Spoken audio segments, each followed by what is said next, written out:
Gang, we are back today for another video. Now it's been 2 weeks since I announced that I'm gonna come back on YouTube, and so far I guess we have posted 16 or 14 to 16 videos. None of them got really any traction, and also I made the mistake again.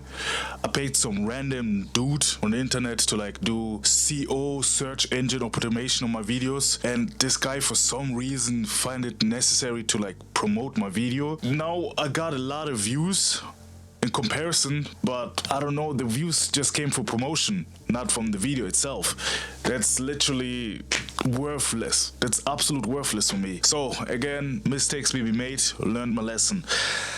So far, what I've learned in these 2 weeks is I gotta become a better speaker. I have to stop using a lot of filler words, using the word like, or stop cursing when I don't know how to convey my idea. This is something that I really notice. And like I said, the best thing that you can do if you want to improve your speaking or become more articulate, you gotta give yourself feedback by rewatching yourself while you speak. Now I really pay close attention to the words that I use, to the way how I pronounce them, how clearly I speak them out, or how clearly they come out of my mouth. Yeah, those are the things that I pretty much learned so far. And I'm thinking about starting reading more again for the purpose of increasing my vocabulary. But I'm not really sure if reading itself really gonna help me speak better, because those are two different skills. Obviously, increasing my vocabulary will enhance my ability to speak. But if I can speak, actually like use my vocal cords to speak, there's no point of knowing my words. If you guys understand what I mean, it's like the words are the tools and my mouth or my vocal cords are the one that's using the tools. So if I don't know how to properly use the tool, there's no point of getting new tools, if you get what I'm saying. So far I decided just simply to produce more videos, speak more, I analyze myself more, give myself more feedback, so the next time I speak can improve. Also, what I learned, YouTube is a long game. I need to stop thinking about it in like weeks or months. The next 3 months for me to like get 1,000 subscribers was really ambitious. I'm still on that, don't get me wrong. I'm not gonna stop pursuing this goal just because I realize it's gonna take a little bit longer. I think I just need to figure out the slight tweaks in my program or my approach. Getting 1,000 subscribers in 3 months is actually not that unrealistic. So YouTube is a long game, that's absolutely for sure. I still struggle to find topics to talk about. Obviously, I got my expertise in fitness and all that, but like there are hundreds, millions of guys like me that have expertise in fitness, and the only advantage I have over them right now is that I'm trying to be consistent, that I'm consistent, that I'm uploading literally every day. That's the only advantage I have right now. And the fact that I realized pretty quick that I need to give myself feedbacks and improve my way of speaking, because that's the only thing that I can work on right now. I'm not in the position right now to hire an editor, to pay him to edit my videos. I'm not in the position to like spend a lot of time into scripting, planning my shots and all this stuff. I got just this one setup, and that should be enough for now at least. The goal was still to hit 10K in the next 6 months. Next year at April, I should hit that goal consistently. And so far, I'm still far away from that. But I guess this is normal. Like yesterday, for example, I felt really depressed or weak simply because I feel like I'm still moving at the same place. Okay, my client just canceled on me today. Nice. At least give me a little bit more time to work on my stuff now. But yeah, and there's like was still a little bit of sad feelings on me because of like the breakup with me and my ex-girlfriend. We actually met up 2 days ago, and it was really weird. I mean, I was happy to see her again, and I was happy that she's doing fine and all that. At least I hope she's doing fine. I actually don't know. We didn't really communicate about the whole situation or how we feel. It was just like surface level conversation, which actually made me kind of sad, because as far as I know or have experienced, is every time you talk to someone that you was really close with and you only start having surface level conversation, that all mostly mean like your bond is fading away or has faded away. Yeah, that's the story to that. Actually kind of made me sad, because I do have to admit I still have feeling for this girl, and I still want to like spend time with her and share my wins. You know, it's kind of funny, once something is gone, then it's when you realize actually how valuable it is. Because in the whole situation that we have, or relationship, in the past 3.5 years, I was never the guy to take a lot of things or request a lot of things from her. I spent the time with her because I actually liked her. I had never had any requirements requirements to her, or like there was never anything like that. And at the same time, I always had the feeling that she doesn't like bring that much value to my life. I mean, obviously she did. She made me really happy, but like in terms of my personal growth, I always knew that I'm completely alone with that I'm the only one who's responsible with that. And even if like I was down or feeling bad, I always had the feeling or knew that I am going to be alone with that not even she could help me with. And I actually never really made the attempt to like get her involved, because every single time I made the slight step towards that, it kind of backfired for me in a way, ugly way. Even our last disagreement, let's put it like that, the saying something similar like that happened, and that kind of threw me off. So yeah, I decided, you know what, it's better for us to like go silent for a while. And so far I think I don't have any reason to get in contact with her again. At least that's what I think right now, and I think she's pretty much thinking the same. This is pretty much an assumption, and I know I said I need to stop assuming things, but like, you know, sometimes real life gonna give you the feedback that you need. She's not contacting me, so I guess I'm kind of right. Anyways, that whole thing kind of like qualmed my mood. And also like, I need to stop saying like. You see, this is what I mean with like giving myself feedback. The word like is just a stupid filler word, because I don't know the specific vocabulary to use to feel this or describe the feeling that I'm feeling right now. Anyways, I realized at my workplace I have reached the maximum capacity of money that I can earn there. And that's kind of frustrating me as well right now. I mean, I have working this work job for like 4 months now. Yeah, just 4 months.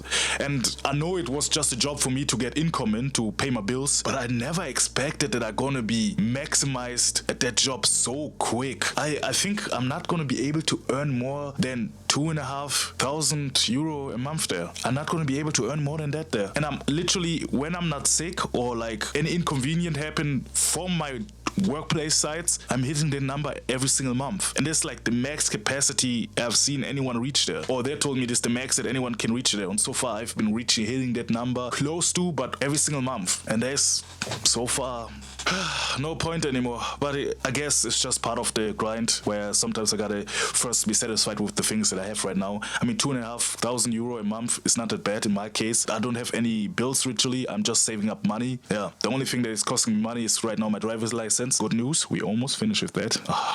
It's giving me the ick that I'm 25 and I still don't have my driver's license. I mean, in my city I can get anywhere with public transportation, and it's also pretty reliable, but the people in that make it the worst place to be. That's the only reason I spent $3,500 now on doing this license. We're still far away from hitting 10K a month. YouTube growth is small, really small, almost non-existent, but it's still better than not doing it. I feel like I would regret not doing YouTube at all than doing YouTube and getting no traction. I mean, at least I'm putting myself out there. I'm taking the risk. I'm taking the risk of looking stupid, people laughing at me, and all the kind of bullshit that comes with trying a new skill, trying to be someone. There's always like, you know, those negative outside thoughts, and actually inner thoughts. And sometimes I refresh my YouTube channel, YouTube studio, and I'm like, what is the point of that? No one knows me, no one is watching this video. Why the fuck am I even producing? This is the thoughts that going through my head sometimes in the morning, but I still keep going, because giving up again would kill me more than actually be looking stupid.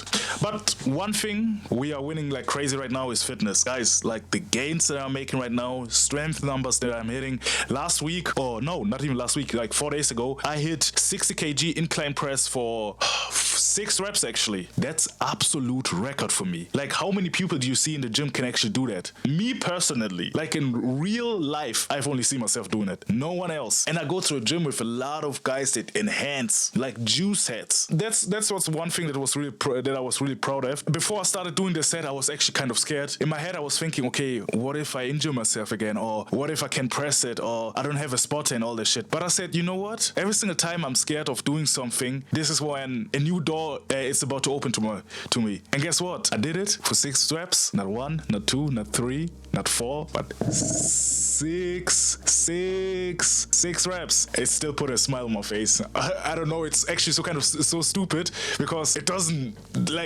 change anything. The world keeps spinning, but like, you know, it was just like a crazy milestone for me to hit. Also, so far what I've learned, in YouTube is, for me, the best way to create videos and be authentic is by speaking raw, just sharing my thoughts. But the thing is, I also understand if I want to get good at it, I gotta learn the game. Right now, I'm just like playing pickup, getting my shots up, working with my form. But at some point, you gotta learn plays. You gotta learn how to properly set a screen, play pick and roll, get to your spots. At some point, you gotta learn that. For those who don't know what I'm talking about, this is ball lingo. All the basketball player know what I'm talking about. And also, like, I gotta start analyzing myself way more often. Like I said, the last few days I spent hours just watching my own videos, looking where I made errors while I was speaking, looking where I had to cut the videos hard because I couldn't